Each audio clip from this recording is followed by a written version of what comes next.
The station orbited a dying star. Most people who worked on Helios research stations said the place felt haunted. The star outside the panoramic windows glowed a deep crimson, like a wound in the universe. Its light stretched across the corridors and metal floors in long shadows that made everything look slightly unreal. I had only been there 3 days when I met her. Her name was Commander Eris Valira, though most people on the station simply called her the alien captain. She wasn't human. Technically, the Galactic Alliance called her species Valorians. They were taller than humans, with silver-tinted skin and faint glowing patterns that moved slowly across their arms like living constellations. Their eyes were a strange violet color that seemed to look straight through you. And Commander Eris was known for one thing above all else. She trusted no one. The first meeting. My job on Helios Station was simple. I was a systems engineer sent to repair an ancient gravitational sensor array that had been malfunctioning for months. The station monitored strange energy waves coming from the dying star, and the Alliance desperately wanted the data. That meant long hours in the maintenance decks and almost no human contact, which was fine with me until the day I accidentally ran into her. I was leaving the engineering corridor carrying a toolkit when someone turned the corner fast and slammed straight into me. Tools clattered everywhere. When I looked up, I saw her. Commander Eris stood almost a head taller than me. Her silver uniform shimmered under the red station lights, and the glowing patterns along her neck pulsed faintly. For a moment, we just stared at each other. Then her expression hardened instantly. "Watch where you're going, human." Her voice was calm, but cold. I quickly knelt to gather the tools. "Sorry, Commander. I didn't see." Before I could finish, she suddenly grabbed my wrist. Her violet eyes narrowed. For a second, I thought she was angry, but then something strange happened. Her glowing markings flickered rapidly, almost like static, and she pushed me away. Hard. I stumbled backward into the wall. "Stay away from me," she said sharply. Then she turned and walked away without another word. Rumors. Word spread quickly on the station. Apparently, Commander Eris never touched anyone. Not humans. Not aliens. No one. So the fact that she had grabbed my wrist and then shoved me away became instant gossip. The station doctor pulled me aside later that day. "You should probably avoid the commander," she told me. "Why?" The doctor hesitated. "Valorians have complicated biology." That answer explained absolutely nothing. The message. That night, around 2:13 station time, my room terminal beeped. I groaned and rolled over. Probably another maintenance alert. But when I checked the screen, I froze. Incoming message.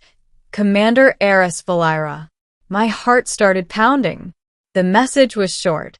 "Come to my quarters. Immediately." That was it. No explanation. No greeting. Just an order. Her room. Commander Eris's quarters were located on the upper observation deck, a section normally restricted to high-ranking officers. When I arrived, the door slid open before I could even knock.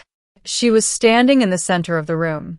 The lights were dim, and the massive window behind her revealed the burning red star outside. For a moment, neither of us spoke. Then she gestured toward a chair. "Sit." I obeyed. She paced slowly across the room like someone trying to make a difficult decision. Finally, she stopped.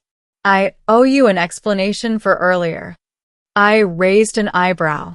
"Yeah, that would be nice." She folded her arms. "When I touched you in the corridor, I felt something." "Something?" Her glowing markings pulsed again. "Your mind." I blinked. "I'm sorry, what?"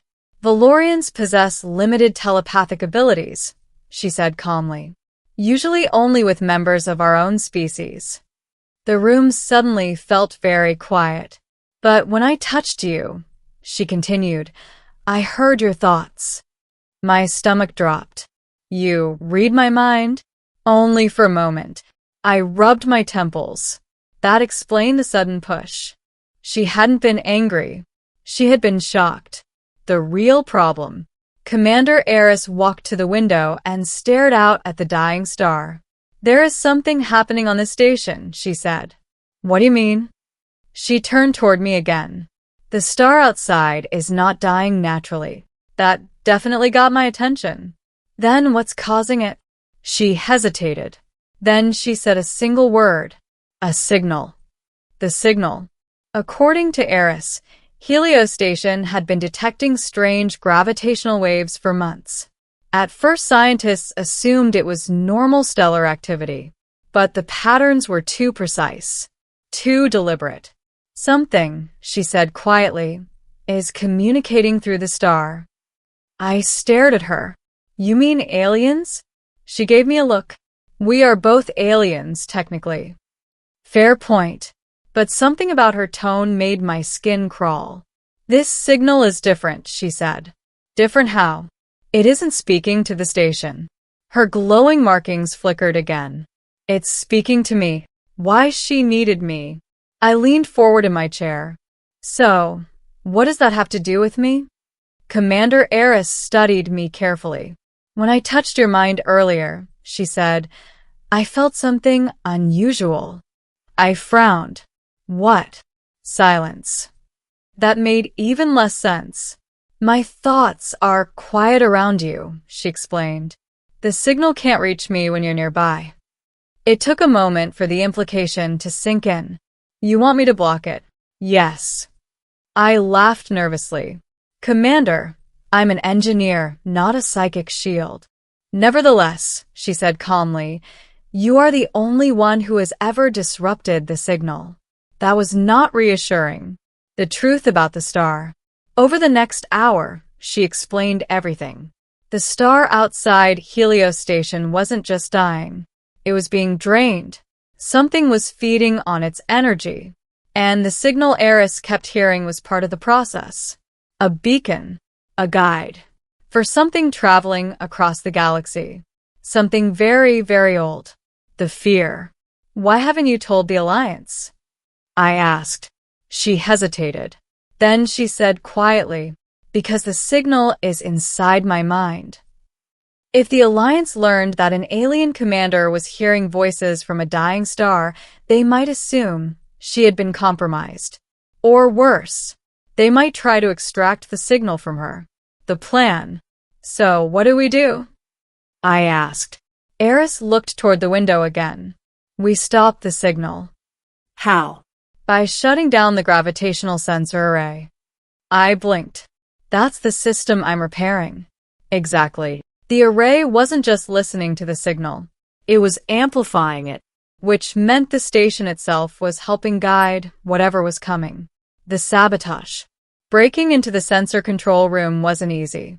Security drones patrolled the corridor, and the system required 3 command authorizations to shut down. But Eris had command access, and I had engineering overrides. Together, we might actually succeed. The confrontation. We reached the control chamber just before dawn. The red star outside the station burned brighter than ever. Inside the room, the sensor array hummed loudly. The signal was active. Eris suddenly stopped walking. Her glowing markings flared violently. It's stronger now, she whispered. What is? The voice. Her eyes widened. It's angry. The choice. I rushed to the control console. Commander, I need your authorization. She didn't respond. She was staring into space, trembling. The signal was inside her mind again, louder than ever. I grabbed her shoulders. Eris, listen to me. Her violet eyes snapped back into focus. For a moment, the strange glowing patterns calmed. Then she nodded. Do it. The shutdown. I slammed my hand on the console, initiating sensor shutdown. The machine roared as power drained from the array. Lights flickered across the control room. Outside, the red star pulsed violently. Then, silence. The signal was gone. The aftermath. Eris collapsed into a nearby chair, breathing heavily. "It's quiet," she whispered. "For the first time in months, it's quiet." I leaned against the console, exhausted. "So, did we stop it?" She stared out the window. The dying star had dimmed slightly, but something else moved in the darkness beyond it. Something enormous. Something that had been following the signal. And now, it had lost its guide. The final message. 3 days later, Helios Station received a transmission from the Galactic Alliance. Long-range scanners had detected a massive, unknown object near the system's edge. But without the signal guiding it, the object had drifted away into deep space. The threat was gone. For now. The last conversation. On my final night aboard the station, I received one more message. "Come to my quarters." When I arrived, Commander Eris was standing by the window again. But this time she looked different. Relaxed. "You're leaving tomorrow," she said. "Yeah." She was quiet for a moment. Then she asked softly, "Are you afraid of me?" I shook my head. "No." Her glowing markings shimmered faintly. "Good." She stepped closer. Not too close, but closer than before. "When I pushed you away in the corridor," she said, "I was afraid." "Of me?" "No." She smiled slightly. "Of what might happen if I didn't." The ending. The next morning, my transport shuttle left Helios Station. As the ship pulled away, I looked back one last time. Commander Eris stood on the observation deck, watching the stars. The signal was gone. The star was stabilizing. And somewhere in the darkness of space, the ancient thing that had been hunting its light was still drifting, waiting, searching. But now it had no guide. And for the first time since arriving at Helios Station, Commander Eris was finally free.